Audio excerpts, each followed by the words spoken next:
आज की बड़ी खबरें, मुख्य समाचार। हरियाणा ने कम किया दिल्ली को दिए जाने वाला पानी, आतिशी का बड़ा दावा।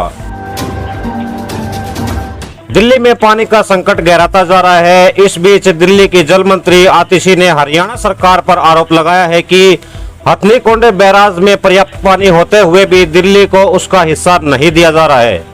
हरियाणा सरकार जानबूझकर दिल्ली का पानी रोक रही है। दिल्ली में 1005 MGD पानी की जरूरत है। मेरे अनिश्चितकालीन अनशन का तीसरा दिन है।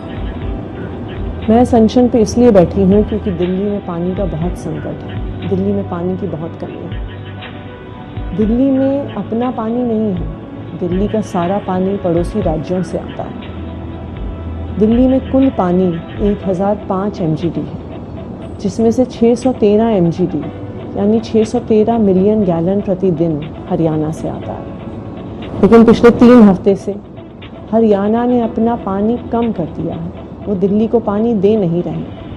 वो सिर्फ 513 MGD यानी 100 मिलियन गैलन प्रतिदिन कम पानी दिल्ली के लिए छोड़ रहे हैं। 1 MGD पानी से 28,500 लोगों को पानी मिलता है। यानी जब हरियाणा 100 MGD पानी, 100 मिलियन गैलन प्रतिदिन पानी कम छोड़ रहा है, तो दिल्ली के 28 लाख लोगों को पानी नहीं मिल रहा है। तेजस्वी की धमकी से हम डरने वाले नहीं हैं, विजय सिन्हा का पलटवार। बिहार के डिप्टी सीएम विजय सिन्हा ने तेजस्वी यादव पर पलटवार किया है। विजय सिन्हा ने कहा कि अपने पद की गरिमा रखिए, धमकी की भाषा का इस्तेमाल नहीं करें। मत बोलिए कि आप संवैधानिक पद पर बैठे हैं, आपकी धमकी से कोई डरने वाला नहीं है। आइए देखते हैं कि विजय सिन्हा ने और क्या कुछ कहा। लगातार जो है पुल गिर जा रहा है, लगातार रेल का एक्सीडेंट हो रहा है, लेकिन इस पे प्रशासन के लोग चुप। सब जनता सब समय पे लोगों को जवाब देगी। और हम लोग भी जो घटना यहाँ उस दिन जो हुआ, इसका भी हम लोग हिसाब लेंगे समय। ऐसा नहीं है कि हम लोग हिसाब लेंगे। तेजस्वी यादव जी, अपनी पद की गरिमा रखिए, धमकी की भाषा का इस्तेमाल नहीं करें। मत भूलिए कि आप संवैधानिक पद पर बैठे हैं। आपकी इस निडर धमकी से कोई डरने वाला नहीं है। गृह मंत्री अमित शाह ने की बाढ़ प्रबंधक की समीक्षा, हाई लेवल मीटिंग में दिए अहम निर्देश। बैठक में अमित शाह ने निर्देश दिया है कि उत्तर पूर्व में कम से कम 50 बड़े तालाब बनाकर ब्रह्मपुत्र नदी के पानी को डाइवर्ट करने की व्यवस्था हो, जिससे बाढ़ से निजात मिले और कृषि सिंचाई के साथ साथ पर्यटन भी विकसित हो। जमानत के लिए केजरीवाल की सुप्रीम कोर्ट में अर्जी, बेल पर स्टे को किया चैलेंज। तिहाड़ जेल में बंद दिल्ली के सीएम अरविंद केजरीवाल ने जमानत के लिए सुप्रीम कोर्ट का रुख किया है। अरविंद केजरीवाल ने उनकी बेल पर हाईकोर्ट के स्टे को चुनौती देते हुए सुप्रीम कोर्ट में याचिका दाखिल कर दी है। निचली अदालत ने अरविंद केजरीवाल की बेल पर रोक लगा दी थी।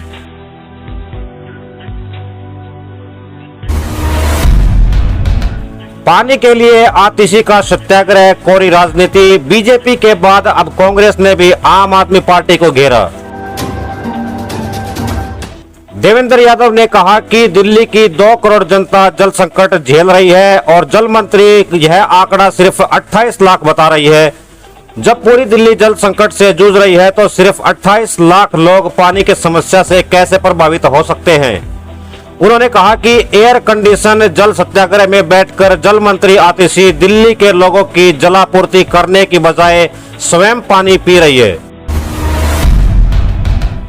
नीट पेपर लीक केस में एक्शन, देवघर से गिरफ्तार आरोपियों की होगी पेशी। झारखंड के देवघर से गिरफ्तार आरोपियों की जुडिशियल मजिस्ट्रेट के सामने पेशी होगी। मेडिकल के बाद सामने पेशी होगी। सीबीआई इस पूरे मामले की जांच कर रही है। सभी एफआईआर को एक जगह करने की कोशिश भी होगी। झारखंड में हो रही जांच में बड़े सबूत मिलने का दावा किया गया है।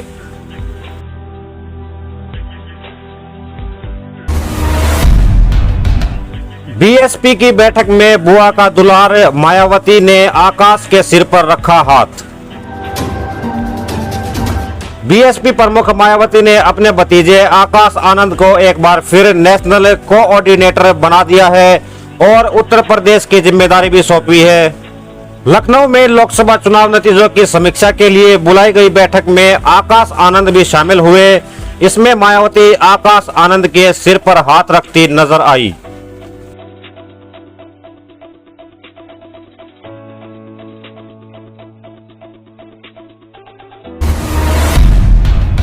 ओडिशा प्रदेश कांग्रेस कमेटी ने अध्यक्ष पर स्याही फेंकने के मामले में 5 सदस्यों को किया निष्कासित।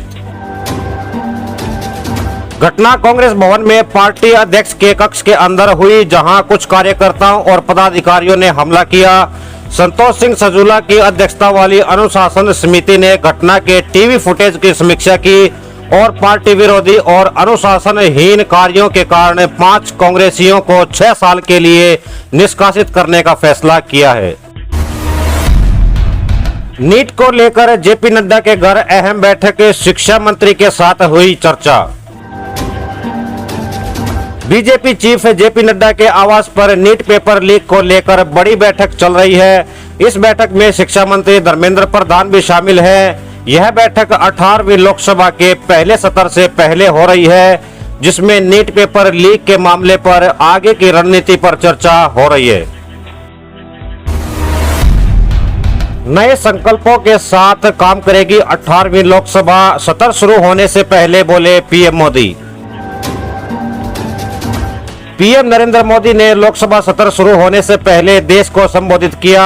उन्होंने कहा, विकसित भारत 2047 का लक्ष्य लेकर 18वीं लोकसभा के सत्र का आरंभ हो रहा है। आजादी के बाद दूसरी बार किसी सरकार को लगातार तीसरी बार देश की सेवा करने का अवसर मिला है। आज भारत लेगा ऑस्ट्रेलिया से बदला, जीते तो सेमी में इस टीम से होगी टक्कर। ऑस्ट्रेलिया को हराने पर भारतीय टीम न सिर्फ जीत की हैट्रिक लगाएगी, साथ ही वह अपने ग्रुप में टॉप पर फिनिश करेगी। भारत यदि टॉप पर रहता है तो सेमीफाइनल में वह इंग्लैंड का सामना करेगा। भारत के अपने ग्रुप में टॉप पर रहने की संभावना ज्यादा है। गुजरात महाराष्ट्र में भारी बारिश का अलर्ट, दिल्ली में लू से राहत, जाने आईएमडी का अपडेट। मौसम विभाग के मुताबिक कर्नाटक, तमिलनाडु, गुजरात, महाराष्ट्र और गोवा में भारी बारिश का ऑरेंज अलर्ट जारी किया गया है। वहीं बिहार और झारखंड में 25 जून को अति भारी बारिश का ऑरेंज अलर्ट जारी किया गया है। इसके अलावा दिल्ली में 24 जून से लेकर 29 जून तक गरज चमक के साथ हल्की से मध्यम बारिश के आसार हैं। इस वीडियो में फिलहाल इतना ही। हम मिलते हैं फिर किसी नई वीडियो में नए टॉपिक के साथ। तब तक के लिए जय हिंद, जय भारत।